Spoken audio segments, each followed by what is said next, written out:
Y bueno, y lo hablaba antes con Jorge, que es como este tema del boom de la educación alternativa y hacia dónde vamos, es algo que al final está en muchas conversaciones, ¿no? Entonces, como que tampoco me traía algo preparado así como en plan de la charla súper estructurado, sino sí que me trae una pequeña reflexión para compartir, que me parece que es como una reflexión muy pequeña, porque creo que este tema tiene muchas aristas, pero como que digo, bueno, pues desde donde yo estoy es como lo que puedo aportar y bueno, igual empiezo por eso.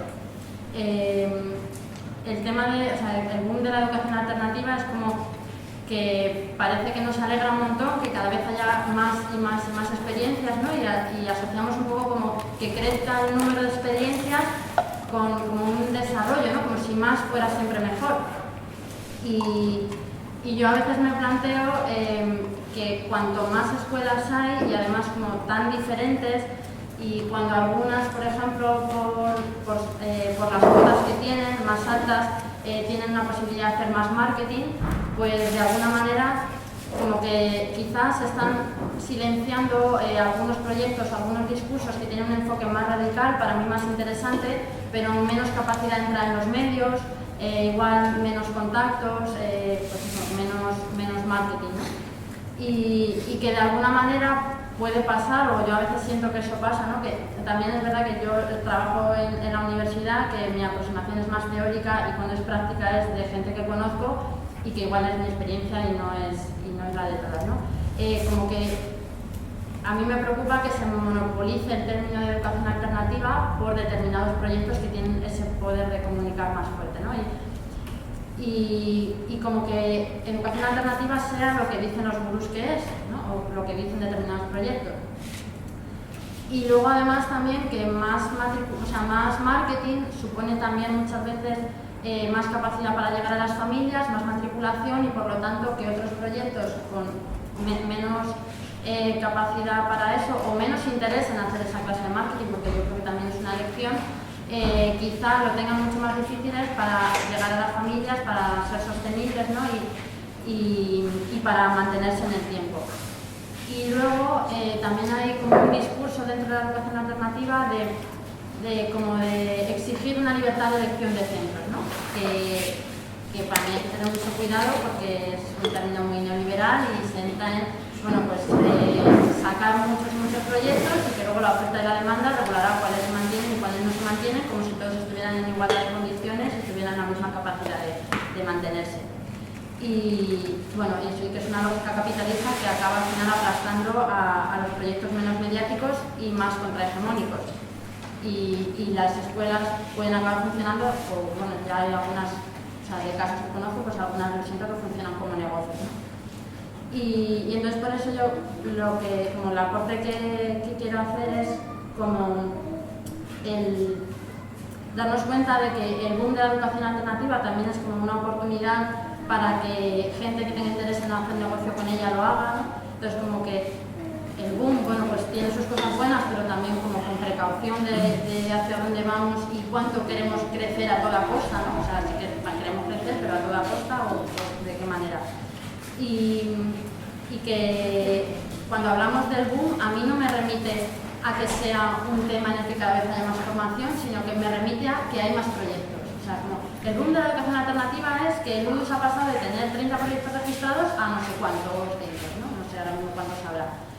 Y yo creo que el boom sería no un crecimiento cuantitativo en número de proyectos o que los proyectos crezcan y cada vez tengan más peques y más familias, sino un crecimiento en el sentido de que la gente cada vez conozca más el tema de una manera crítica, ¿no? Que haya más formación en ese tema, que se hagan encuentros como este. Y no digo que eso no se haga, o sea, sí que creo que hay crecimiento cualitativo, pero creo que muchas veces como que nos atrae demasiado el crecer en número y nos olvidamos de que crecer en número tiene un peligro si no se hace de manera crítica. Y bueno, creo que eso es así y todo. Y la idea esta de crecer cualitativamente, igual lo que hablábamos ayer del anarquismo, ¿no? Igual también es como mi deformación como anarquista, que para mí no es deformación, ¿no? Que es que ninguna revolución se va a sostener sin un movimiento de educación previo, porque para sostener y para mantener un nuevo mundo hace falta personas que sean capaces de vivir en ella, que crean en ese mundo, que lo defiendan, ¿no? Y entonces un crecimiento brutal a nivel cuantitativo de experiencias sin ese crecimiento de formación y de pues, que la gente también sepa que cuando, pues, en lo que decía en la charla el otro día, de que cuando se habla mucho de innovación educativa, muchas veces se está hablando de cosas muy cuestionables, pues el crecer en número a lo bestia muchas veces es, o sea, que a veces para desarrollarse hay que crecer y bueno, y esa es mi reflexión. No sé si... Pues, bueno, yo voy a hacer un poco esto de abogado del diablo, porque tengo una perspectiva un poco diferente. Yo sí que creo en el número, y lo que voy a hacer muy rápidamente es comentar un par de libros que han salido recientemente criticando a la educación alternativa, que desde posturas más republicanas, ¿no? Más libertarias, que son Los quieren más tontos, de Pilar Carrera y Eduardo Duque, y Escuela Barbarie, de Fernández Liria y también. Entonces, bueno, en estos libros me dio la impresión de que eran libros más basados en una estructura teórica e ideológica que en una observación amplia de escuelas alternativas. Las fuentes a la hora de criticar eran sobre todo los planes de la OCDE, de la UNESCO o de otras instituciones que son reales y totalmente criticables, pero tampoco tanto ir a mirar si esos planes se están implantando, de qué manera, en las técnicas concretas, si lo que pasa es que las escuelas efectivamente hacen lo que dicen esos planes, ¿no? Entonces, se dice mucho que la educación alternativa en estos libros que es neoliberal, pero claro, sabemos por el Guardián y Nvidia que la educación, como muchos más, que la educación alternativa viene de mucho antes que existiera el neoliberalismo, ¿no? Entonces, y además eran proyectos emancipadores y proyectos combativos. O sea que, claro, esa equiparación a partir de mayo del 68, ese eje histórico, le falta todo un recorrido anterior. También se dice que se ha bajado el nivel y se han perdido contenidos, por eso de haciéndonos más tontos, ¿no? Y aquí yo creo que se confunde lo que es la pedagogía activa con la manera en que se implantó la LOCSE por el PSOE, sobre todo a partir de los 90, que efectivamente bajó el nivel de los contenidos, pero se mantuvo el tradicional. O sea, eso yo creo que serían dos cosas diferentes, las pedagogías activas y el bajar el nivel, porque realmente lo que vimos es que al final en una gran parte de las escuelas públicas se mantuvo una educación tradicional de clase magistral, etc. También dicen que la educación en la empatía, trabajo cooperativo, liderazgo, espíritu crítico, creatividad, asunción de riesgos, crea jóvenes adaptados a lo que quieren las empresas. Y con lo que quieren las empresas, creo que se mete en el mismo saco la competencia profesional y la docilidad frente a un patrón. Y en realidad veo que esas destrezas tan criticadas son las que puede tener, por ejemplo, un buen sindicalista.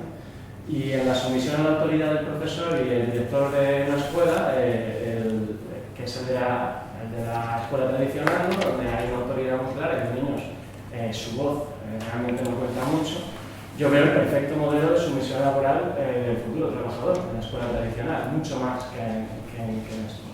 Y de hecho, en estos relatos, los defensores del modelo de la escuela tradicional pareciera que ahora mismo el neoliberalismo está teniendo una gran resistencia en los que nos hemos educado en la pública, en la tradicional, cuando no está siendo así, no estoy viendo.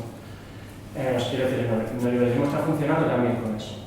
Y bueno, en resumen, que a veces nos peleamos sobre cómo la educación alternativa es mejor, si hace lo suficiente, si puede desvirtuarse, no puede desvirtuarse. Y eso nos hace perder a veces la vista del monstruo burocrático y autoritario de la educación tradicional, que es lo que domina todavía, obviamente, a lo bestia, y que configura lo que Lillich llama la mentalidad escolar, ¿no? En la que todos, yo por lo menos he estado en gran parte de la vida y es mirando qué cae en el examen, si esto cuenta para nota, si me van a dar un título oficial o no, y eso además te culpan a ti de ser así, ¿no? Cuando eso es lo que te inculca esa escuela. Y así es desde primaria hasta posgrado, la universidad incluida, ¿no? Entonces, yo lo que decimos es que la mayoría de las prácticas de las escuelas alternativas, las asambleas, los proyectos de convivencia, los proyectos en el entorno y en la comunidad, los trabajos por rincones, acompañamiento a partir de la motivación del alumno, implicación de pares, etcétera, etcétera, son muy potentes esas prácticas en sí mismas. Y creo, la hipótesis que creo es que pueden ser más fuertes incluso que los planes de las instituciones como la OCDE que pueden decir lo que quieran, pero que todavía no tienen a un empleado diciéndole al maestro en el aula, haz esto o no hagas esto. O sea, que a veces, a veces creo que no somos conscientes de la fuerza que tenemos, porque la historia, eso de que la historia la hacen los pueblos, lo decimos a veces, pero ninguna clase de historia nos lo han enseñado así. La historia desde abajo en España es muy incipiente y todos los libros de historia, todo lo que hemos estudiado siempre es de los grandes instituciones, los grandes líderes y todo el poder que tienen el gran capital, etc. Y creo que a veces valoramos mucho menos vuestra propia labor y el poder que tenemos transformador mucho menos de lo que valoramos a esas instituciones. Entonces sería un poco por ahí la crítica. Y sobre lo que ha dicho Ani, bueno, decías, o sea, yo creo que estoy bastante de acuerdo salvo eso. Yo creo que de momento, hasta que no veamos mecanismos concretos, que creo que eso sí que sería un análisis muy chulo, ¿no? Ir a ver en esta escuela concreta que empezó con esta pedagogía, ahora ha ido a esta. O los proyectos libertarios, en vez de estar creciendo, cada vez hay menos. Pero yo lo que veo es que el crecimiento de lo general está acompañando también el crecimiento de las iniciativas más radicales. Entonces, si podéis añadir algo vosotros. Sí, podemos coger este todo por los planos. Que no sé por dónde seguir. Yo tengo algo que decir, pero ahora no. Sí, sí, No sé, yo pienso que el problema que ha salido aquí, que habéis suscitado de debate, plantea la dialéctica entre educación y política, ¿vale? Ayer lo hablábamos un poquito ahí en cualquier sitio. Entonces hay que, al mismo tiempo, sabemos que todo es política. Esto es una obviedad, bueno, o debería ser una obviedad, a lo mejor no lo es, sabemos que todo es política, pero no podemos quedarnos con eso. O sea, sabemos que todo está politizado, pero hay vida o hay factores más allá de la política. Entonces, por ejemplo, respecto de las llamadas pedagogías alternativas o educaciones alternativas, aparte de que se utilice el plural, hay que tener conciencia de que en ese plural hay también pluralidad política. Entonces, no se puede valorar no se puede valorar solo políticamente la pluralidad de educaciones alternativas, y mucho menos, o digamos que el debate está mucho más sesgado si vamos a valorar las alternativas educativas solo desde el punto de vista político, ¿vale? Entonces, en las educaciones alternativas hay educaciones de inspiración más bien anarquista, hay educaciones de inspiración más bien liberal, con sus parecidos y sus diferencias, y hay también alternativas de inspiración más socialista, hay de todos los tipos, porque pedagogía alternativa, no digo que sea una palabra referente vacío, ¿no? Pero sí que se puede utilizar en muchos sentidos, cualquiera que vaya más allá de la pedagogía llamada convencional, que también es un poco un batiburrillo, aunque está mucho más delimitado, ¿no? Yo estoy bastante de acuerdo con lo que has dicho en general. El único pero que te pongo, que es secundario, me parece secundario, y te lo preguntaría, es eso de que la LOCSE bajó los contenidos. A mí eso me parece falso, y además me parece que forma parte de un tópico que se repite a menudo, interesado también políticamente, por supuesto, pero también pedagógicamente. La LOCSE, bueno, todo el mundo puede darle palos porque la hizo el PSOE, entonces hay que darle palos, pero la LOCSE no bajó los contenidos, y si los bajó, no los bajó en lo que debía haberlos bajado, es decir, en el sentido en que ¿cómo lo explico esto?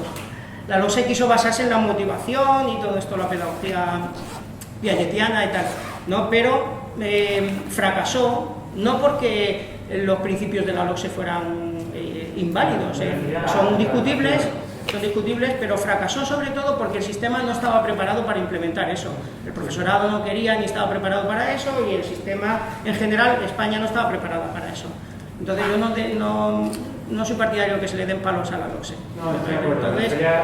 Y en cuanto a los contenidos, seguimos teniendo altísimos contenidos, y si te refieres a la calidad educativa, con los indicadores internacionales que hay, la calidad educativa española ha subido. O sea, por tanto, Es el único pero es algo totalmente secundario.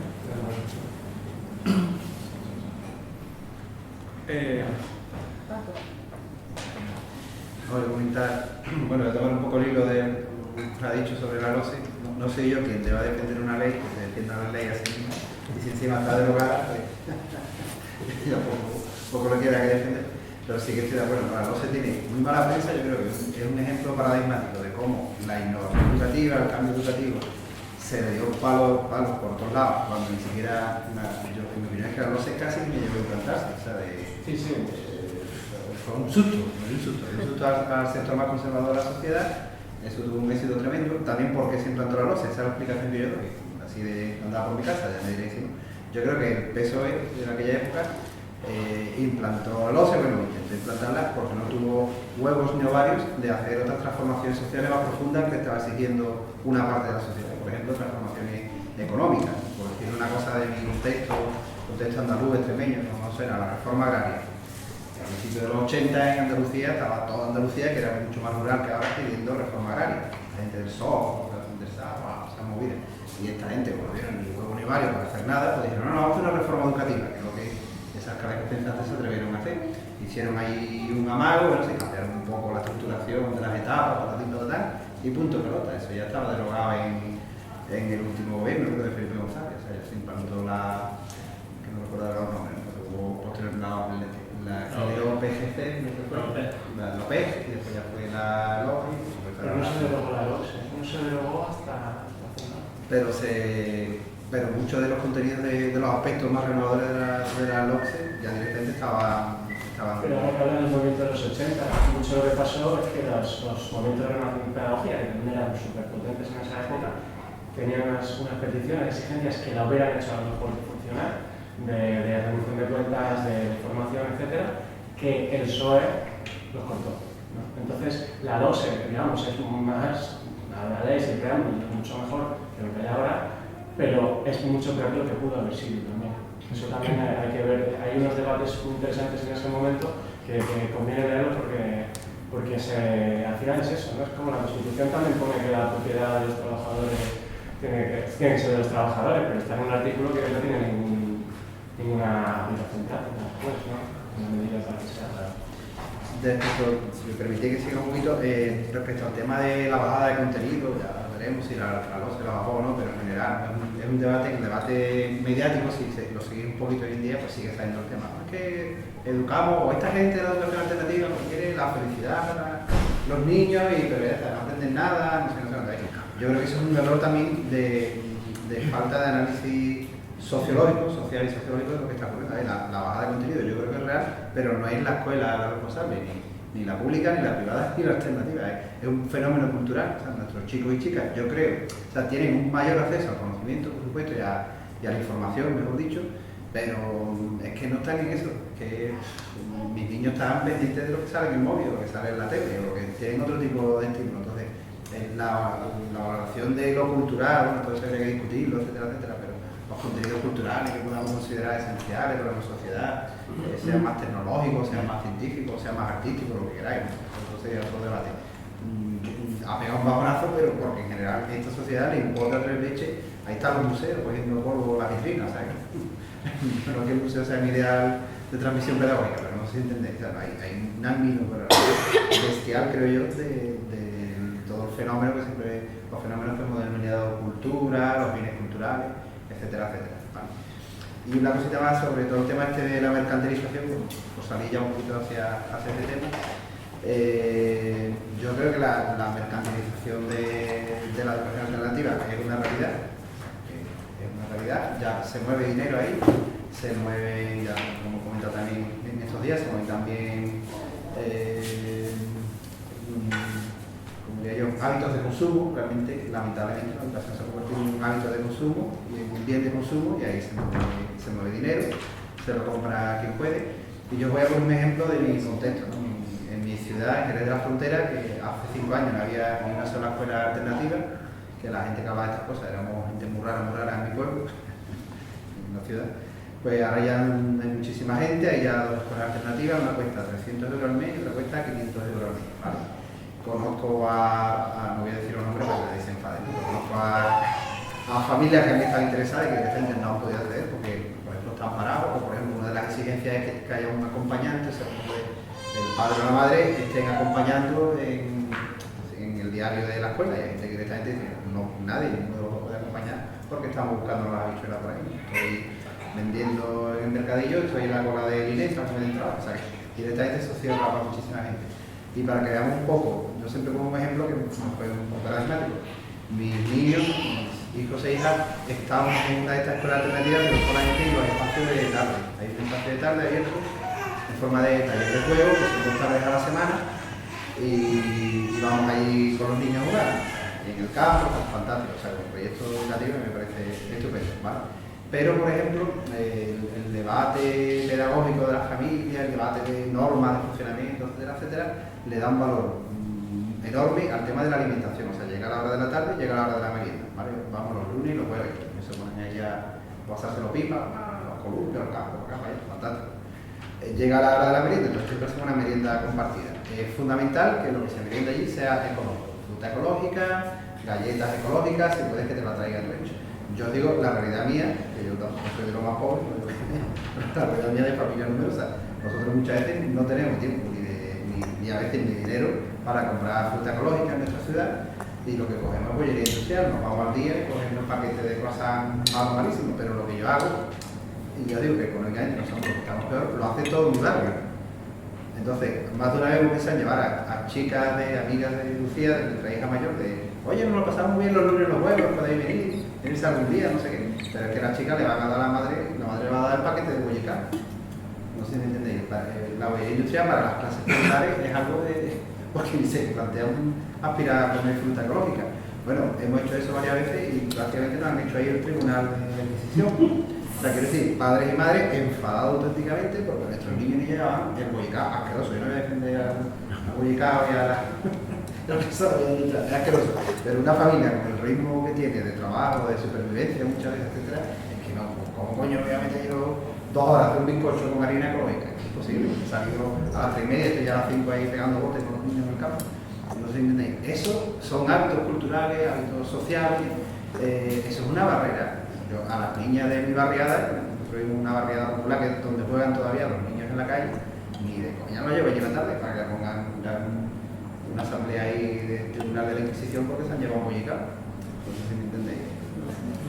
La ruptura que muchas veces tenemos con las casas populares, eso me preocupa mucho y todo esto de la mercantilización que está viendo los de la tercera, y me preocupa que tienen muchas de esas familias en la cabeza, pero que es el padre, no motiva de los pagos, que tiene, ¿sabes? A mí me preocupa más que las normas que pongamos allí sean otras, acerca del juego, acerca de la convivencia, del respeto de unos y otros, de compartir, etcétera, etcétera, que no se lleva un bollicao de paquetería de esa.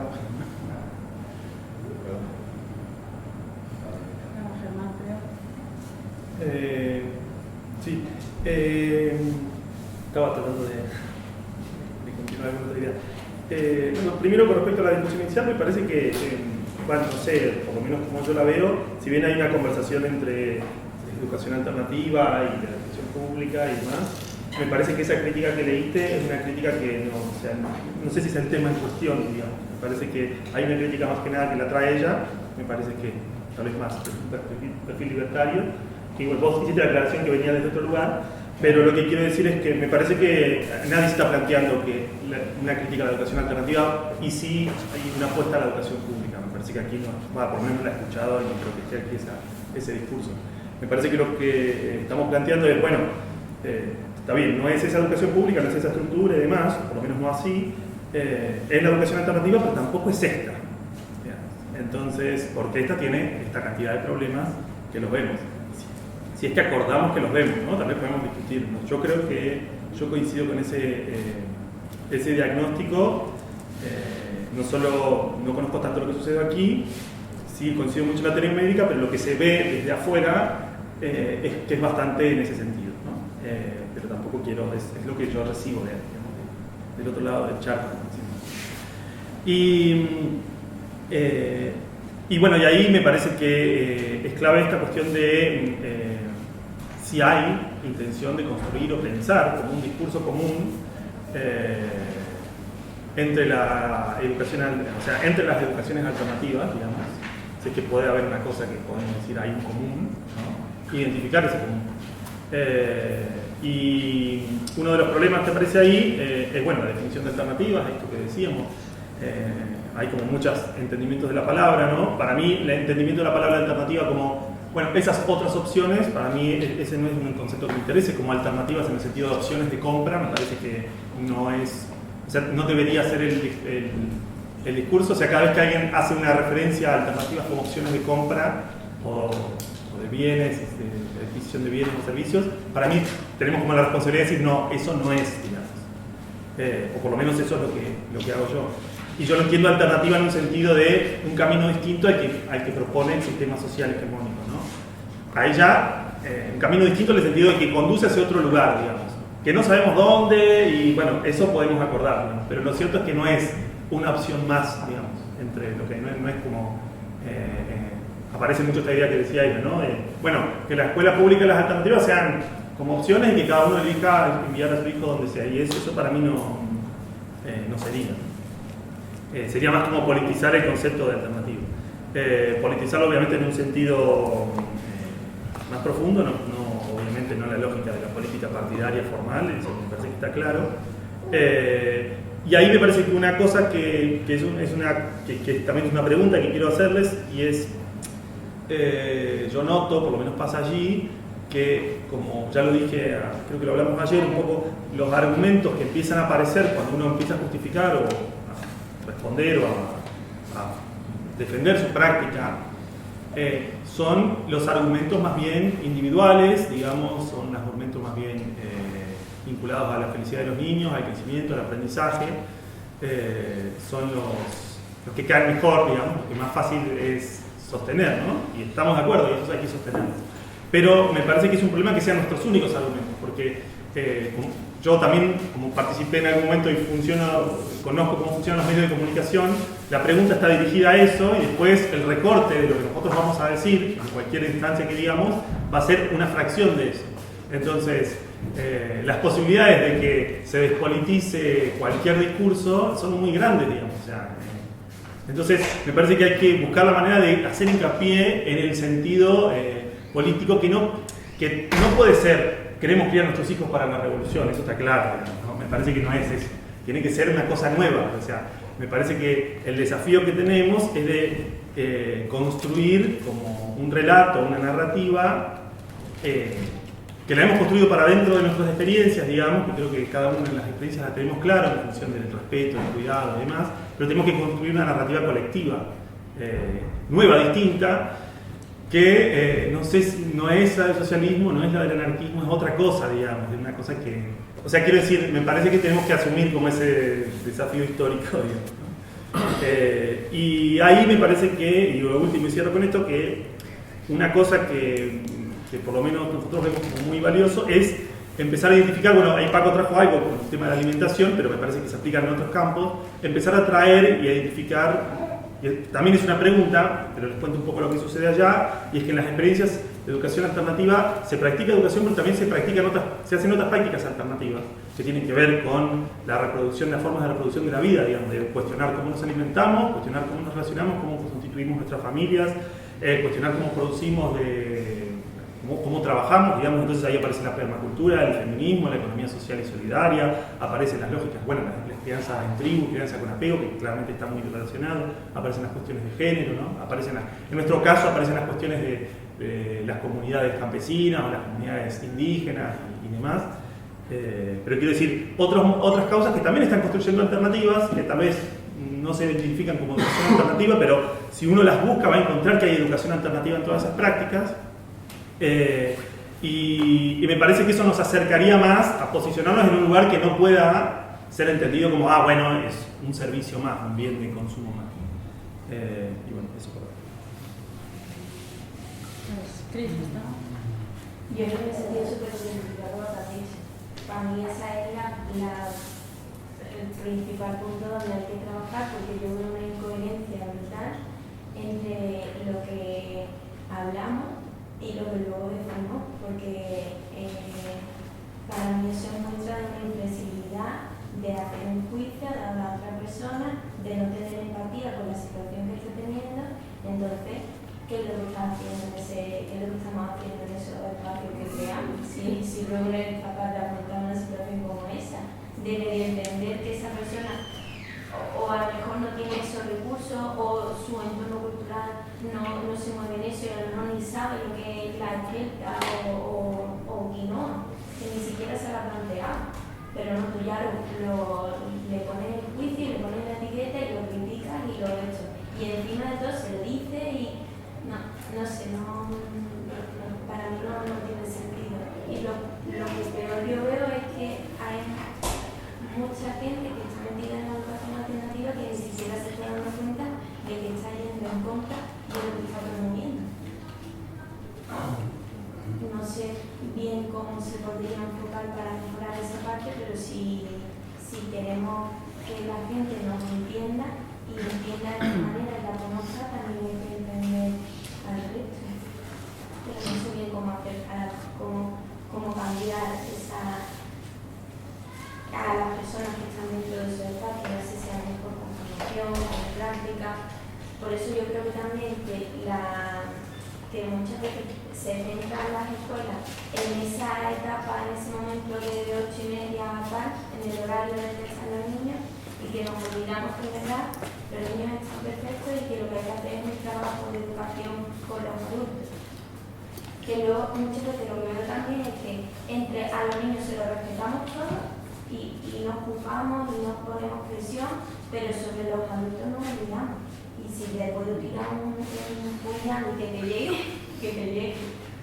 No sé qué pensáis sobre lo que se podría hacer para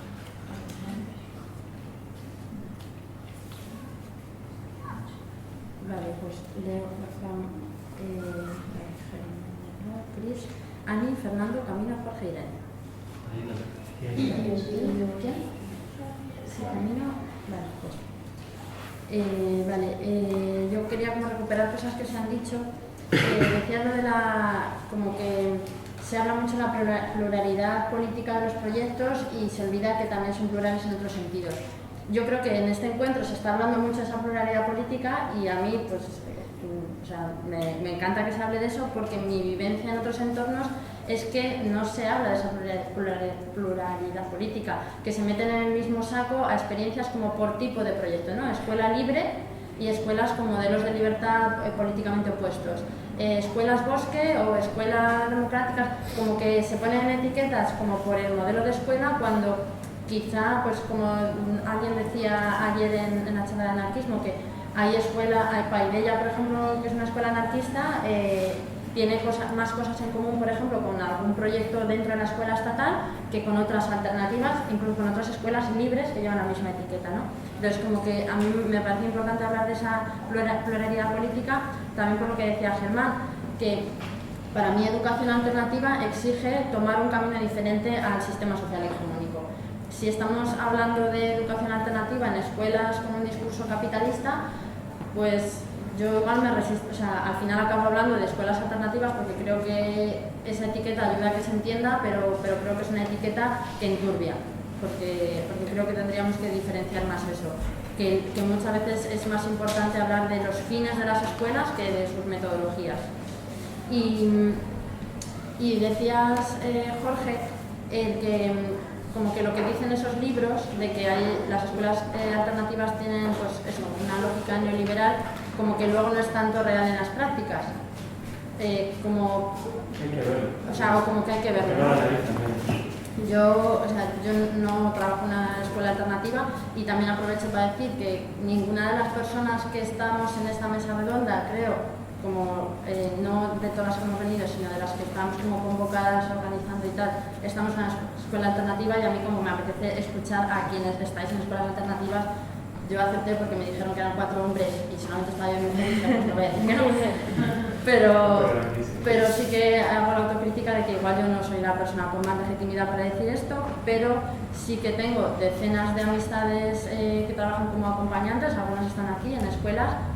Y yo sí que creo, como que cuando a mí me preocupan estas cosas es por cosas que me han contado, ¿no? Porque yo sí que creo que ya hay escuelas alternativas O sea, ya no es un peligro, sino que ya hay escuelas alternativas con una lógica muy capitalista a nivel de prácticas y de discursos. De prácticas, por ejemplo, muchas experiencias que me llegan de amigas es el tema de, por ejemplo, la contratación y el trato a las acompañantes. Y que luego además viven experiencias brutales que es muy difícil contar porque, primero, tema de confidencialidad. Segundo, porque se juega con el chantaje emocional de vas a hacer daño al proyecto, si te vas porque te estamos explotando, pero nos vas a dejar tiradas. Y luego, también porque este mundo al final, pues mucha gente se conoce. Y yo tenía una compañera que estuvo en un proyecto súper mediático, acabó fatal y luego me decía, es que si yo esto lo hago público y lo digo, va a parecer que yo soy una histérica, que no trabajo bien y de alguna manera igual me dificulta encontrar trabajo en otras escuelas, ¿no? Entonces creo que esas prácticas ya las hay y a nivel de discursos, voy a decir este ejemplo porque es público y si ellas lo han dicho en público, pues no voy a ser yo quien no lo diga. En el documental de Educación a la Carta, que por cierto la presentación de ese documental lo que defiende es que debe haber una libertad de elección de centros y defiende el discurso de la oferta y la demanda, ¿no? Y además con un ejemplo que dicen, si en alimentación lo más sano es que haya variedad de opciones y que cada una elija la suya, pues en educación también. Y yo siempre digo, bueno, si mi hija quiere alimentarse a base de Coca-Cola y patatas fritas, yo soy la primera en echar a Coca-Cola, pero oye, pues no voy a decir que eso es lo más ético, lo más saludable, creo que hay unas opciones que son mejores que otras y el discurso de la libertad de elección no lo comparto. Y en ese documental, Juan Morán, uno de los codirectores de Dragón, dice claramente que la escuela tradicional, o sea, que la escuela libre es el futuro porque la escuela tradicional ya no prepara para las demandas del mercado laboral del futuro. Con lo cual, y eso está en internet y se puede ver, ¿no? Entonces, o sea, como que yo sí que, también diciendo que es a partir de las cosas que yo escucho y no de estar dentro de una escuela alternativa, yo sí que creo que ya no es un peligro, sino que es una realidad. Y luego, Fernando. Vale, a ver si me organizo, yo estoy más en perspectiva. Bueno, esto hablo de oídas y no me gusta, porque yo no lo tengo comprobado, pero bueno, hablando varias veces con Pedro García Olivo y con Antonio de Casomiso, frente hay un documento de la UNESCO que tiene ya unos cuantos años en el que está anunciado ese cambio de paradigma educativo que el nuevo capitalismo global necesita y ese modelo está evidentemente basado en esta amalgama de gente que nos juntamos aquí, en intentar, digamos, mezclar un poco lo que son las pedagogías alternativas para dar una respuesta a las nuevas necesidades del mundo. Es decir, el riesgo de instrumentalización está también medio por morir y tal, la gente seria que se hizo un informe. Parece que desde la propia administración del mundo entero va hacia ahí, ¿no? A instrumentalizar lo que son las alternativas, por lo tanto ese riesgo siempre va a estar ahí. Yo por eso no confío mucho, cuando estamos hablando de alternativas educativas, ni por un lado, que no me parece mal, el que se entienda simplemente como una oferta, que es curioso que se dará como algo neoliberal, ¿no? Hay una pluralidad de proyectos y la gente puede elegir.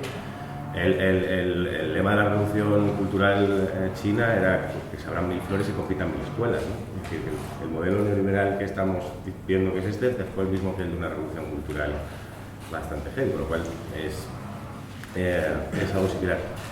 No tengo ninguna fe en la capacidad de transformación de la sociedad, ni por parte de la administración, de la UNESCO, ni por parte de los proyectos contrahegemónicos, porque se plantean un fin para transformar la sociedad mediante educación. Yo personalmente creo que esto no funciona y que hagamos lo que hagamos estamos sometidos a la instrumentalización de cualquiera. Me interesa la alternativa desde el punto de vista en que se generan prácticas contrahegemónicas como fines en sí mismos de organizarse y de experimentar, por tanto son experiencias.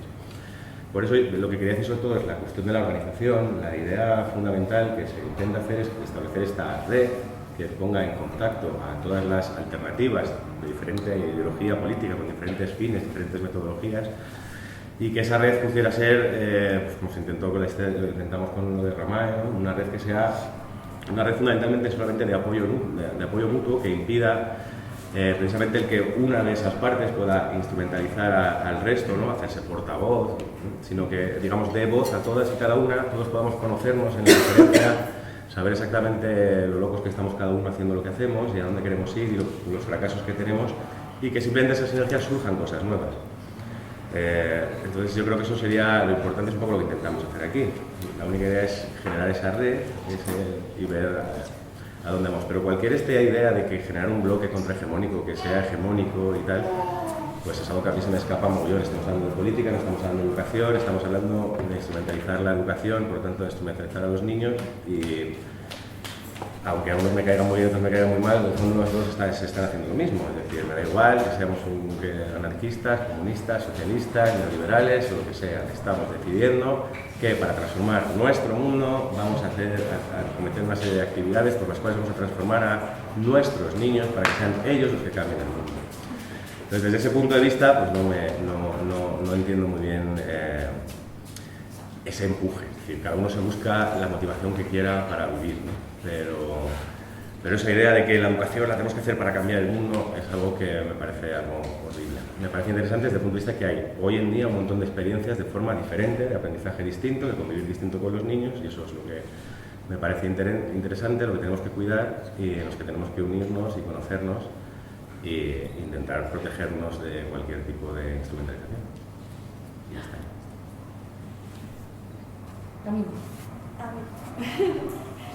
A ver si los voy a decir todo. Que yo creo, no sé por dónde empezar, igual el tema de cuando suceden estos espacios, escuelas libertarias, las diferencias que se crean y la incapacidad de que todo la comunidad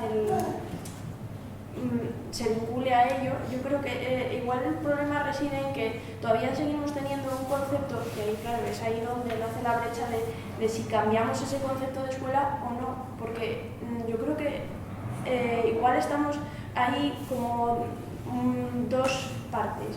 Una parte que piensa la escuela como un espacio para el niño y luego otra que yo creo que trata de romper esa concepción de espacio para el niño, que evidentemente tiene que ser, porque tiene que ser un espacio donde intergeneracional, donde que se vincule ese espacio, que la escuela sea un espacio vinculado a la comunidad y a las necesidades de ellos, y donde se conforme toda forma de vida, creando un espacio para crecer, aprender, libertad. Bueno, es que eso es más como una comunidad de aprendizaje. A ver, a lo que voy es que yo creo que ese miedo luego vinculado a uy, es que este proyecto lo hemos empezado y no... Yo creo que igual si empezamos a entender estas comunidades de aprendizaje, estas escuelas que no tienen nada que ver con el total como yo lo entiendo, entenderlo como organismos vivos que se nutren y sí, la necesidad de una red que dé voz y materialice, por así decirlo, todos esos proyectos, pero en caso de que un proyecto de comunidad de aprendizaje surja en una comunidad en la que por el nivel económico no se pueden tener ciertas posturas, ciertas formas de vida todavía autogestionadas, vayan creciendo hacia la autogestión. No sé, que creo que lo fundamental es una red que sea limpia, que presente todos esos proyectos y vayan ellos creciendo, pero como organismos vivos. Es que muchas veces nos aferramos a que una escuela es algo que nace con un fin y ya está, ¿no? Es que de hecho se tiene que vincular con la comunidad, ¿no? Tal y como lo entiendo. Pues Jorge. Sí. Bueno, yo creo que en cierto modo lo que habéis planteado, tanto Pau como Ángel, hay un tema de que vivimos en una sociedad clasista, ¿no? Eso es un ejemplo de violencia simbólica clasista, de quien tiene dinero para los que no. Lo mismo, las prácticas laborales vivimos en una sociedad explotadora. Eso no se trata de que haya que vincularlo, pero cuando yo me refiero a prácticas concretas, me refiero a prácticas concretas pedagógicas. Es decir, que creo que esa parte es importante, pero que lo diferente que tiene un movimiento educativo es que tiene ese espacio donde se pueden desarrollar unas prácticas con las niñas y con los niños diferente y que ellos también, o ellas, tengan una propia voz. Yo creo en la potencia de las niñas y que cuando se libera un poquito, aunque sea de una forma desde una escuela de otra cosa, ellas acabarán reclamando un cambio más generalizado. Y si ahora hay 2 escuelas elitistas en Jerez, pero el movimiento sigue, va a haber un reclamo de que las públicas se transformen. Yo creo que ese es el objetivo al final, que cambie la escuela pública, que sea mayoritaria y la más inclusiva. Pero claro, el tema de que la escuela no prepara para el mercado laboral del futuro, ¿vale? Yo creo que a veces perdemos un poco la perspectiva, si será el futuro en California, que el mercado laboral es de camarero, ¿sabes? Es el modelo, es el del turismo. Entonces, yo creo que la escuela tradicional prepara perfectamente para el mercado laboral del futuro, que es un mercado de trabajos para el turismo y de la construcción, donde no se pide precisamente la crítica ni el trabajo, ni todas estas habilidades que se fomentan en la escuela. Creo que por el hecho de que una institución diga eso no significa que se esté pasando. Entonces, a lo mejor, yo en ese sentido sigo pensando que cuando le enseñas unas habilidades emocionales de crítica, de trabajo en grupo y tal a unas personas, eso va a chocar con el mercado laboral del futuro, que es un mercado donde sigue siendo de ordeno y mando y que no tiene perspectiva de cambiar y de trabajo no cualificado. Entonces, a veces eso, que pensamos que va a venir, que van a trabajar todos en Google, todas, y vamos, en realidad eso es un sector que luego tiene muy poquita masa laboral.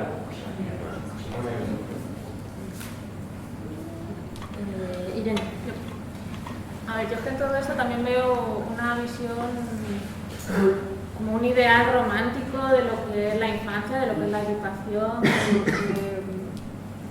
del futuro también, ¿no? Como tenemos una idealización social de lo que deberían ser las cosas, ¿no? Muy romántica, muy patriarcal, creo. Y claro, creo que hay una parte de todas estas escuelas que están mercantilizando toda esta idea y aprovechándose mucho de ella.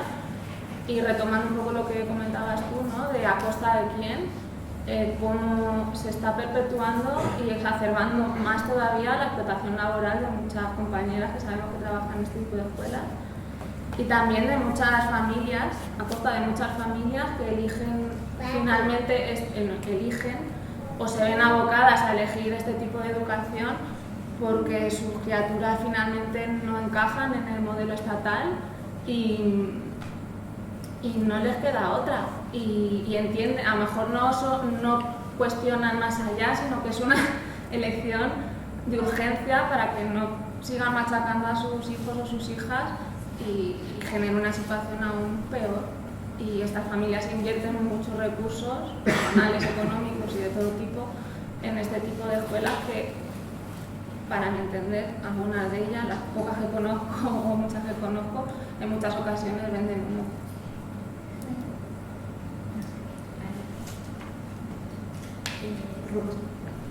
Víctor. Bueno, muy brevemente, porque Fernando ha dicho algo que casi dan ganas de que, no sé, algunos nos apetezca irnos quizás, ¿no? Porque, es lo que he intentado. Sí, sí, sí. Es que quiero fumar, a ver si hecho, sí, se me echan o algo. Nos has tirado una lengua que era, pues, seguramente querías saber. Hombre, yo creo que casi todos estamos convencidos, no solamente por hábito, sino porque tenemos ese convencimiento más o menos trabajado, por la experiencia y por el razonamiento, de que la educación es una forma, es la forma de cambiar las cosas, de cambiar el mundo, de cambiar. Yo no. Ya sé que tú no, y te reafirmas en eso, pero también hay que tener en cuenta que es un experimento muy reciente, de la educación generalizada, digamos, al alcance de casi cualquiera y en un cachito del mundo, y la educación racional, etcétera, y abierta a esa posibilidad de discutir y de cambiar las cosas es muy reciente. Hay que tener un poco más de paciencia. Pero en cualquier caso, Lo que yo, desde luego, lo veo mucho más factible y mucho más positivo que crear simplemente redes alternativas como tú parece que propones. Y también me parece que es mucho más, digamos, constructivo que simplemente plantearse círculos más o menos marginales digamos, de una educación muy politizada con unos fines muy concretos, sin meterse en el ajo de la cuestión, que es la educación pública. Yo creo que el boom de la educación alternativa, que es como rezaba el título de la mesa redonda, es claramente mercantil e ideológico, hay una ideología detrás, la gente busca calidad para educar a sus hijos, para que sean mejores, eso se ve acompañado del descrédito de la escuela pública, es un pez que se mueve la cola, cuanto más descrédito tiene, que no siempre es merecido, ni muchísimo menos, pues más avanza está la escuela alternativa, pero como eso, una alternativa de calidad y de formación. Y que eso es, al final es lo que está ocurriendo, desde los hechos sociales. Entonces, ¿qué podríamos hacer nosotros? Pues yo creo que la opción más rentable y más sensata es entroncar con la escuela pública. Es decir, una puntualización solo. La red alternativa a apoyos mutuos, una de las cosas fundamentales que buscaba era encontrar a gente que estuviera dentro de la escuela pública haciendo cosas. Claro. Para cambiarla. Claro, y eso quiere decir hacer política educativa. Porque la educación es una actividad política. No solamente que tenga contenido político, sino que es una actividad política. Y como dice Ani muy bien, pues discutir el qué. O sea, hacer política es discutir del qué, de los fines. Porque toda educación tiene fines, lo sepamos o no, lo aplicamos o no, toda educación tiene fines. ¿Y eso qué quiere decir? Pues que aquí hay que hablar de política. Es que yo creo que de lo más que... O sea, para hablar simplemente de pedagogía está muy bien, pero justamente una mesa como esta creo que es el lugar más indicado para hablar de política educativa. ¿Y qué debemos hacer para que esa educación alternativa sea una corriente que empape al grueso de la población? Es decir, que vaya poco a poco pues sentando, digamos, doctrina y procedimientos en la escuela que comparte todo el mundo. Y no reducirnos aquí a vernos cada año en un pequeño grupúsculo que puede ser que aumente cada vez más, ojalá, pero que no es lo ideal para cambiar las cosas, que es lo que parece que yo al menos lo que me trae definición. Cuando me toque te respondo. Vale, pues Silvia. Pues yo quería un poco contar un poco mi experiencia de tocar trabajando en una escuela Montessori. Y puedo decir que yo empecé a dirigirme hacia esa educación pensando en crear una forma de poner el granito de arena pues para así intentar cambiar el mundo, porque no me gusta el que tener. Y empecé en esta escuela siendo un pequeño proyecto en el que, pues bueno, todos teníamos que colaborar y yo así lo hice y di todo lo que pudiera dar de mí. Poco a poco la escuela fue modificándose, perdona que así, que me afectó bastante y todavía estoy trabajando. Y la verdad es que terminé dándome cuenta que todo lo que había oído toda mi vida, de explotación y demás, me encontraba sumergida totalmente en una escuela clasista, en una escuela que explotaba a sus trabajadores, que engañaba a los padres. Y bueno, lo que he hecho en este momento ha sido salir de ahí, porque no quiero formar parte de eso. Y creo que la educación debe ya no para lo que tú decías, de crear una red en la que podamos aprender unos de otros, podamos visitar otras escuelas, aprender así, que nos cuenten cómo están haciendo las cosas, porque hay periodistas que no me dicen que yo lo voy a hacer, ¿no? De hecho, en la formación de guía lo hablamos, de la manera de crear como una asociación que pudiera visitarnos a los diferentes ambientes, pero luego se queda la idea romántica de sí, vamos a aprender unos de otros, pero luego a la hora de ponerlo en práctica nadie quiere, por lo menos por las personas con las que yo encontré. Y te encuentras ahí un poco, como yo estoy ahora mismo, claro, totalmente con este tema. Y me gusta haber venido aquí para eso, para ver que hay gente que tiene ganas de crear esa red y de trabajar juntos, no avanzar. Y digo eso.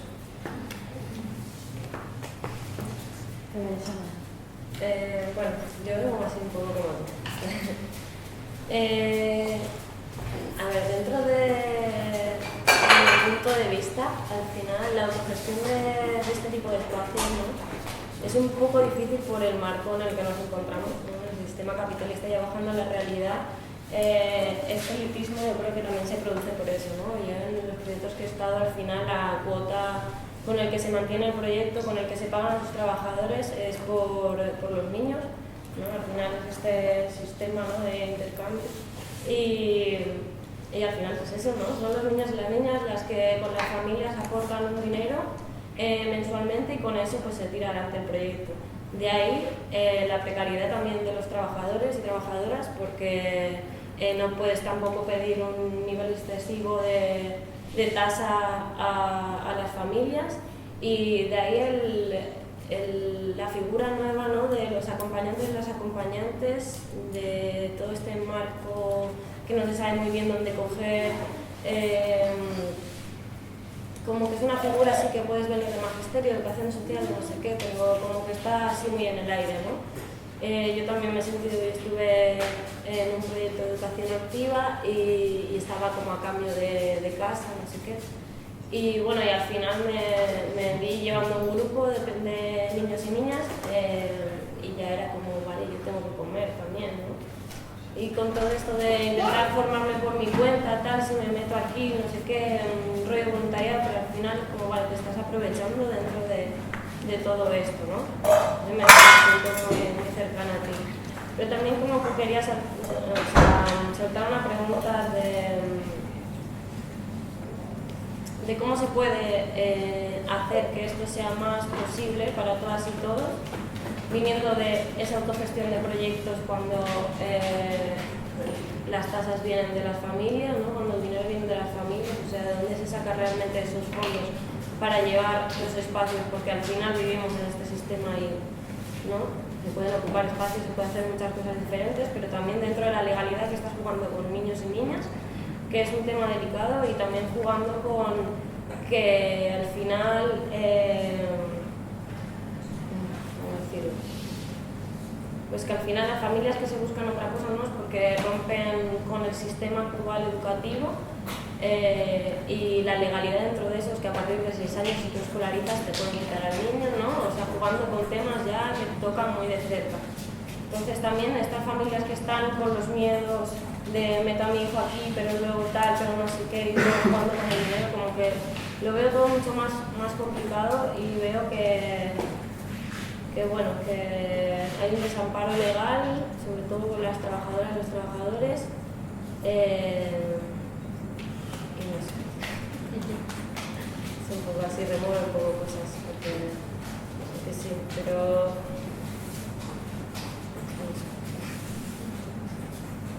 Vale, ahora mismo quedan 1, 2, 3, 4, 5 intervenciones. No sé si como son las 2:20, no sé si os apetece, como si alguien más quiere sumar, y porque igual con estas intervenciones ya nos vamos a 3 menos cuarto, así. Pues, venga, ¿alguien más? Venga, pues Fernando. Ah, sí me acuerdo. Es que me explico muy mal, sí, hablar de educación, hablar de pedagogía es hablar de política ya, que para mí eso no es hablar de una determinada forma de hacer política. Lo que criticaba es esta mentalidad que veo que aparece cuando hablamos de pronto de educación dentro de los propios proyectos, que es una mentalidad política pero desde la administración, que veo reflejada en todos los lugares, incluso en grupos que pretenden ser horizontales. Es decir, es una idea como de eso, de cómo desde la contrahegemonía cambiar el mundo. Es decir, vamos a la meta global y todo esto hay que hacerlo con un fin final, que es construir un mundo maravilloso. Entonces, a mí esa mentalidad de administración, de generar una serie de pasos y de conquista, digamos, del poder o de conseguir un cambio de paradigma, me parece erróneo. Políticamente me parece estratégicamente errónea, me parece que suele acabar donde acaba y no me interesa. Me parece porque política es también lo que están haciendo las compañeras, fundamentalmente, es problematizar las prácticas. Y ver realmente qué buscaba uno en una práctica diferente, que en muchos casos en esto de la educación alternativa básicamente es que los niños sean respetados, escuchados, tratados como seres humanos que es lo que son, y que nosotros hagamos todo este proceso de curarnos la esquizofrenia que hemos adquirido con la educación, y problematizar eso, y ver cómo estamos fallando permanentemente, porque vamos a seguir fallando. Es decir, no, esta cosa de vamos a cambiar el mundo, vamos a tener un espacio maravilloso y qué felices somos, pues yo qué sé, yo no me la creo, y me parece que de hecho es un mito y una mistificación bastante mala para enfocar cualquier proyecto de cualquier tipo, político o educativo, porque nace una ilusión en la que intenta negarse la lógica de que va a fracasar, que todo proyecto fracasa. Y lo que hay que hacer es incidir políticamente en qué consisten esos fracasos cuando yo estoy proponiendo cosas. Entonces, evidentemente, hablar de educación es hablar de política.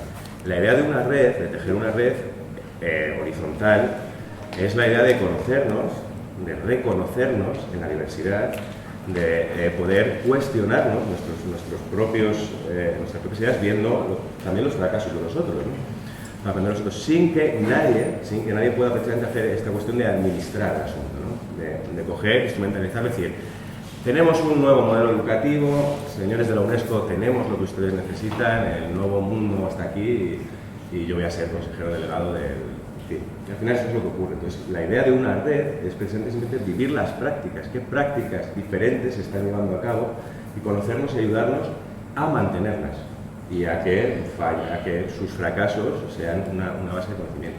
Eso es lo que yo entiendo como política. Todo lo demás, aparte de me parece mal, es que sinceramente me aburre, o sea, me lleva mucho tiempo aburriendo, porque es decir, para hacer teoría, prefiero hacer teoría pura.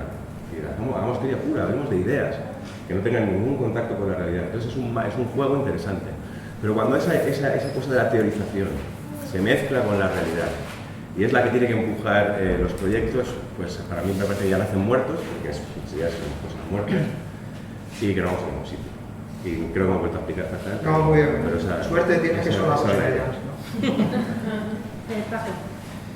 Sí, yo creo que evidentemente una teoría sin práctica es un discurso, son palabras, ya estamos aburridos y aburridas de solo discursos, pero una práctica sin una buena teoría, pues en mi opinión tampoco nos lleva muy lejos.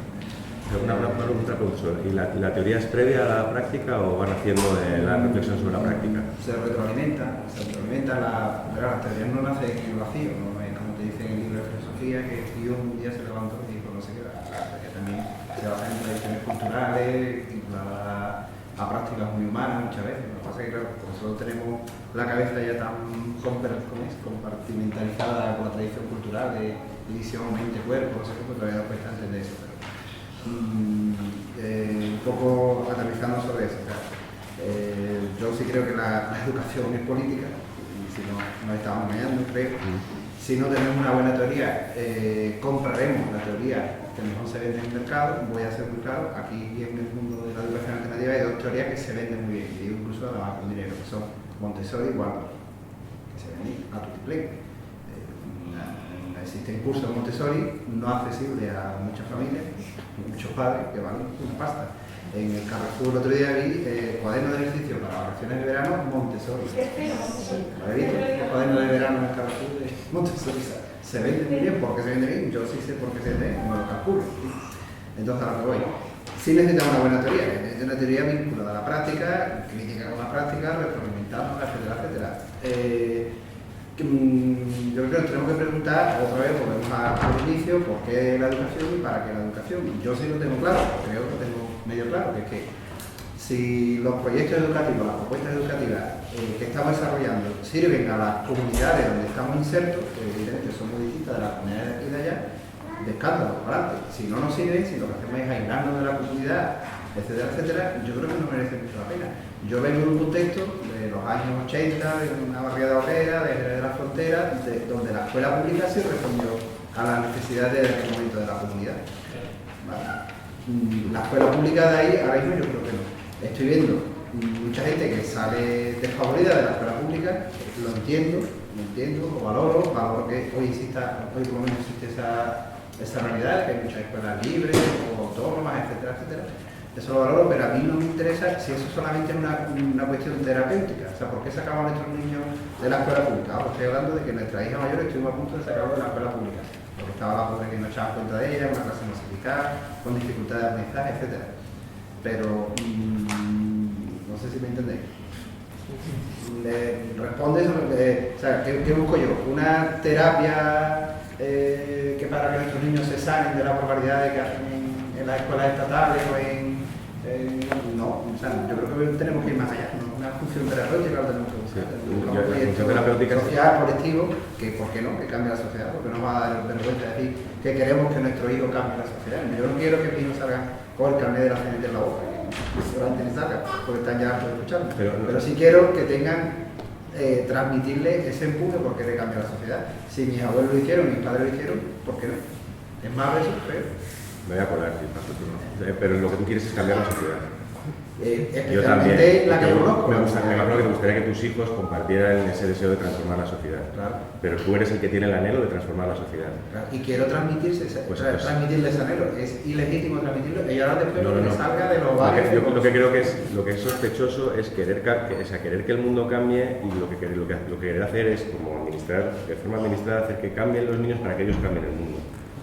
Eso es lo que es una lógica que yo veo repetida en muchos sitios, que sí, yo quiero cambiar el mundo, genial, y que lógicamente pues mi hijo está ahí, me está viendo en lo que yo quiero que venga conmigo, ¿no? Y quiero aprender de él.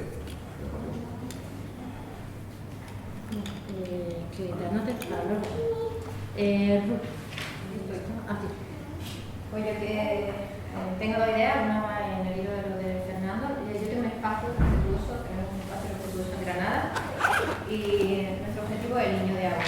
Entonces yo educo, mi objetivo es el niño de ahora. Colateralmente, si yo educo a un niño o acompaño a un niño en el respeto y en la solución de los familiares conflictos, obviamente el mundo que ellos crearán va a ser diferente del que tenemos ahora, pero ese es un efecto colateral. Ese no es mi objetivo es el aquí y ahora, ¿no? Es acompañarte en tanto. Y cuando ella será persona, decide si es para la revolución, para el cambio político, para la sociedad democrática, para lo que quiera, pero ese no es mi objetivo final, mi objetivo es ahora, ¿no? Es un efecto colateral, indiscutible, pero no he instrumentalizado al niño, como tú decías, para conseguir mi objetivo ni a menos del mundo distinto. Luego, al hilo de lo que tú decías, de la sostenibilidad económica de los proyectos, a lo mejor hay mucha precariedad, no sé, en los trabajos de los proyectos, de otros proyectos pedagógicos alternativos. Digo que es muy difícil la sostenibilidad económica de un proyecto pedagógico alternativo, porque yo puedo querer a Andrés pagarle con los cimientos de mi huerto escolar, pero lo que es de esta no me lo acepta, ¿no? O sea, el mundo en el que vivo es capitalista, es la intención cambiarlo, pero actualmente si yo hago un proyecto tengo que cubrir gastos. Si no quiero precariedad laboral, tengo que tener ingresos para poder pagar. No conozco a nadie en Granada, al menos en un proyecto alternativo, que se esté enriqueciendo de esto.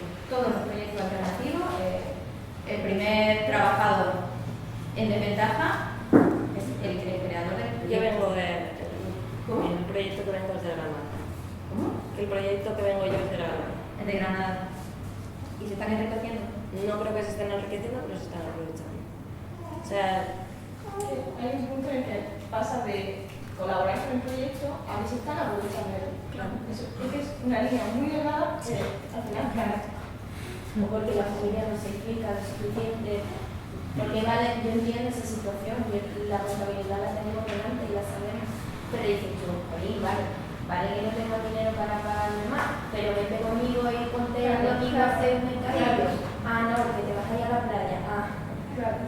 Las realidades son diferentes de las que yo vivo. Solo las que vivo en la realidad, si yo quiero pagar un sueldo de seguridad social para que no se precariedad laboral, una de dos. O te meto un montón de niños en futuro de acompañamiento, por lo que llaman respetuoso, porque es más afectado la ratio, o le cobro a los padres una cantidad astronómica de dinero para poder pagar dignamente y pagar la seguridad social. Una de dos, no hay otra opción. O sea, que ya no se accesible a de una comunidad que verdaderamente haya una conciencia por la persona que está trabajando y que la quiere cuidar porque es la que va a cuidar de tu niño y que busco la forma que sea, bien sea con un cariño, bien sea pateándome todos los bancos para ver si hay ayuda, bancos, fundaciones, lo que quieran, vendo libros, pancartas, camisetas, lo que sea, pero por lo menos yo creo que la ansiedad de los acompañantes bajaría cuando tú ves que la persona se está implicando, pero cuando tú ves que te da una respuesta como diciendo, pues que no puedes cobrar 500 euros, pero que eso no lo sabía, pero eso, 500 euros, pero de verdad, pero sí, bueno, no sé qué haremos, y ya está, pero a veces te dices tú, pues ya lo sabes. Claro. Entonces ahí es cuando empiezan a verse todo ese tipo, te estás aprovechando porque ya sí eres consciente, te estás aprovechando. Yo entiendo la visión de los padres de su postura. Otra cosa es que quien sea coordinador del proyecto no esté ganando los mismos 500 euros que tú. El problema es que no sea ella sí veo precariedad laboral, pero si todos están ganando los mismos 500 euros que tú, todo está en la misma precariedad que tú, nadie se está aprovechando de nadie. Claro, la familia. las familias pueden estar aprovechando o un director dueño de la escuela. O sea, como que yo también es que veo que hay mucha diferencia en proyectos que surgen de un grupo de acompañantes que pueden estar súper precarias, pero es como el proyecto suyo con el que se han comprometido y no tienen a alguien jerárquicamente decidiendo cómo lo hacen y si en algún momento dicen no puedo más, pues es mi proyecto, pues ya está, se acaba. Que cuando hay familias que igual dicen es que si te vas nos dejas colgadas, no te podemos pagar más y entonces se juega con ese chantaje, o cuando pues alguien que tiene pasta monta una escuela y contrata a gente.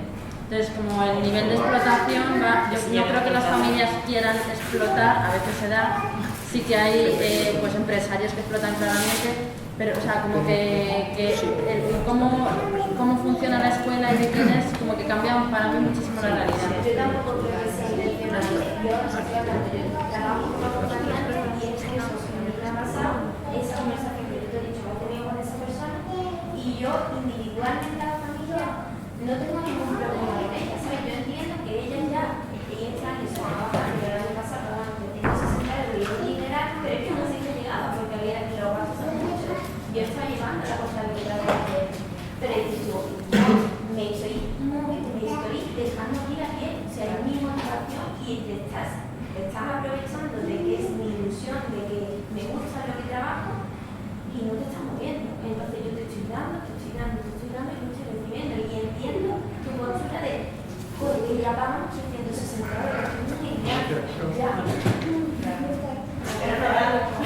Esto venía como a soltar la idea de que lo que es sostenible y respetuoso económicamente o laboralmente es la pública, lo que es respetuoso pedagógicamente es alternativo, y quizá a lo mejor es encontrar la forma de que la pública trabaje respetuosamente con los niños, porque es como el punto intermedio. No lo sé, no es una pregunta, no lo sé, no lo tengo claro. Y otra idea que quería soltar es sobre lo del comunicado de Paco, que Paco es un crack, y no puedo que dice, pero ahí en el comunicado, pues no puedo ir a porque cada uno marca pues un poco la línea pedagógica o la línea general de su proyecto. Entonces, pues yo marco, por ejemplo, en mi espacio qué tipo de lenguaje se utiliza allí. Si todo vale, porque soy súper respetuosa con todos, pero alguien entra con un espacio con chantaje emocional, con juicio, con determinadas palabras desagradables para los niños, pues yo soy la responsable de mi espacio, porque voy a poner un límite. Este lenguaje no lo usamos aquí. Igual, esta alimentación no lo usamos aquí. Ahora, puedo buscar mi camino de unión y puedo decirte, pues mira, todos los martes que tú vienes hacemos mucho, el otro se encarga de comprar la fruta, ya tú no tienes que perder tiempo ni espacio, porque igualmente hacemos una fruta en común, no sé, a lo mejor encontramos mil caminos de acuerdo entre tú y yo, pero si respeto que traigas comunicado, porque soy súper respetuoso, o igual estoy jugando a que no respeta el que trae comunicado, porque no es tan respetuoso como yo, que si respeto a que trae comunicado, entrar como en una espiral, ¿sabes? Que igual hay que marcar camino y en algún momento hay como que poner los límites. Sí, hay muchos más límites con los que no estoy de acuerdo, con los que sí, igual es que ese no es un límite. Entonces por eso es bueno que haya tantas alternativas diferentes, que cada uno tenga como una línea distinta de acción, que vayamos buscando el sitio en el que nos sintamos más coherentes y más cómodos cada uno con nuestra forma propia de hacer las cosas. Perdona. Igual que Paco trae un comunicado, no lo sé, a mi espacio en particular, igual me rompe un muro, porque yo tenía un muro respecto de la comida saludable, pero igual me rompe un muro y es súper beneficioso que a partir de mañana todo el mundo puede traer hamburguesas. ¿Sabes qué quiere decir? Porque lo hablamos, pero a priori es como hacer una sentencia sobre quién decide qué se hace en cada espacio, ¿no? En algún momento de poner, pues sí, los límites que tenga cada espacio. Vale, Juan Antonio. Se acaba eso. Bueno, pues Víctor, si luego vuelve, pues ya... Ah, no, el otro Víctor. Vale, yo lo primero sería un poco de que nos regulásemos en los tiempos, porque es que si hacemos el monopolio de la palabra, o sea, yo no sé si me iba a tocar hablar. Eso es lo primero. Luego lo siguiente, que yo me identifico con las dos acompañantes, pues yo también soy superviviente a los proyectos de educación alternativa. Y yo, o sea, así un poquito lo que quería decir, que lo veo que hay mucho postureo, mucho disfraz, y que me parece que en cierta manera hay muchas escuelas disfrazadas, y ya está.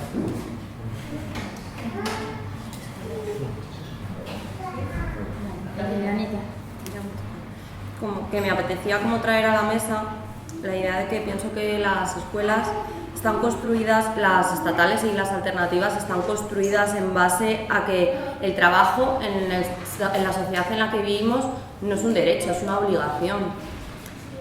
Entonces, para poder sobrevivir.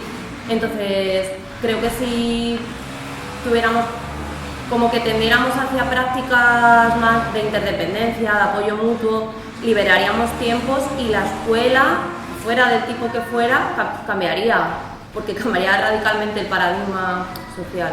Bueno, como que me apetecía traer esto a la mesa. Y la última intervención es la de Fernando.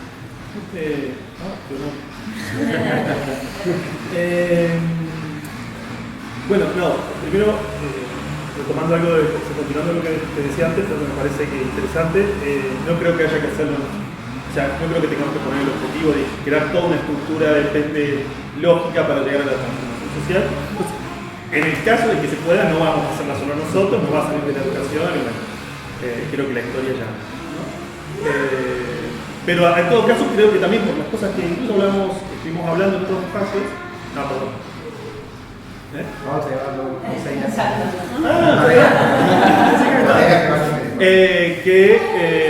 Tampoco estaría bueno por la lógica perversa esta que esconde, ¿no? Esta idea de utilizar a las escuelas o a nuestros niños en pos de algo, ¿no? Sino hagamos nosotros lo que queremos hacer nosotros, ¿no? Entonces eso en principio.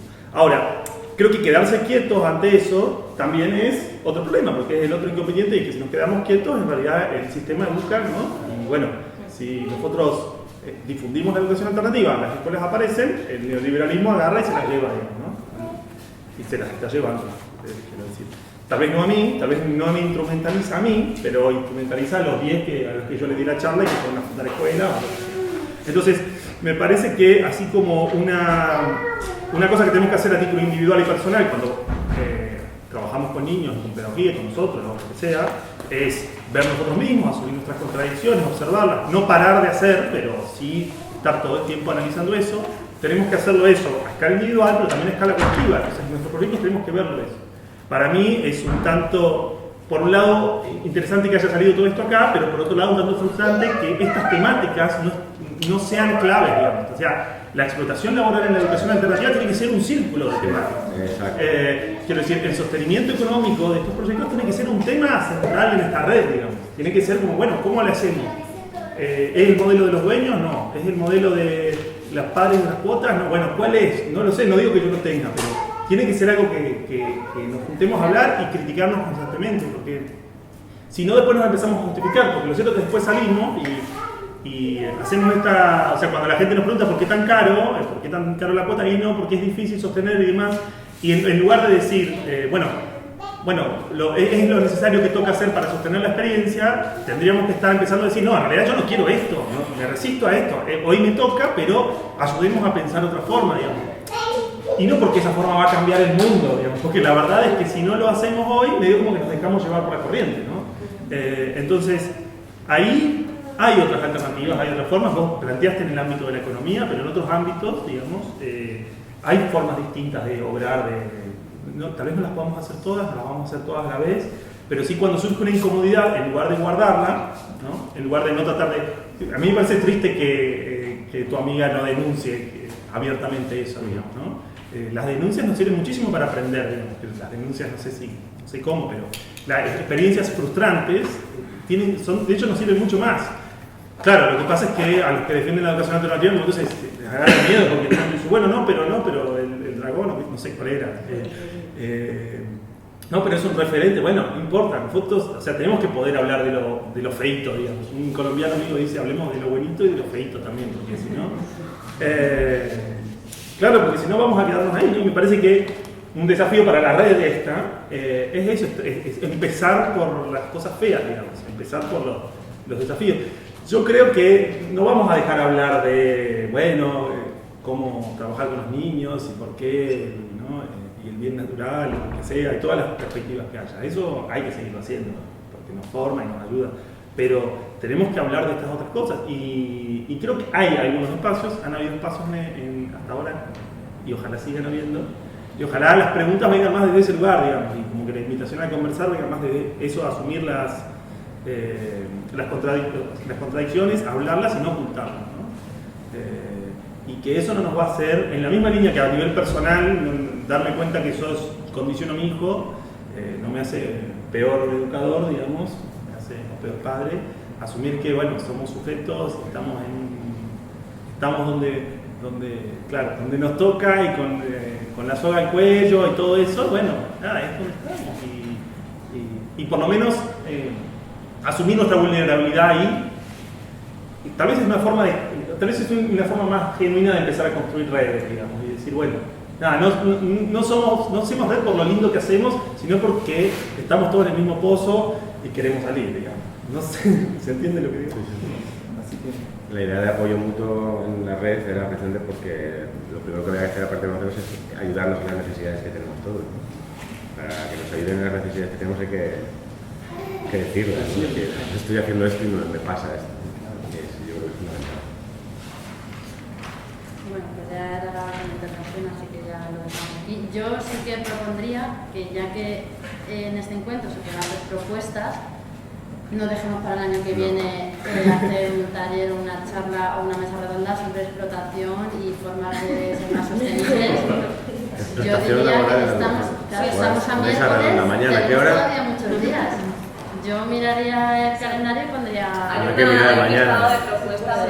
Mañana, hay un espacio que nosotros habíamos propuesto que básicamente no tiene un tema, sino un formato, que es que los proyectos traigan sus problemas y que entre todos, bueno, podamos acercarnos a alguien que trae un problema y decir, bueno, yo lo resolví de esta manera, yo de otra. Es una dinámica que nosotros hacemos, que podemos facilitar, pero en realidad el tema lo van a traer los que vengan. Así que pongo a disposición este espacio también, que es el sábado. El sábado. Se llama, tiene un nombre muy feo, que es Consultoría Colaborativa de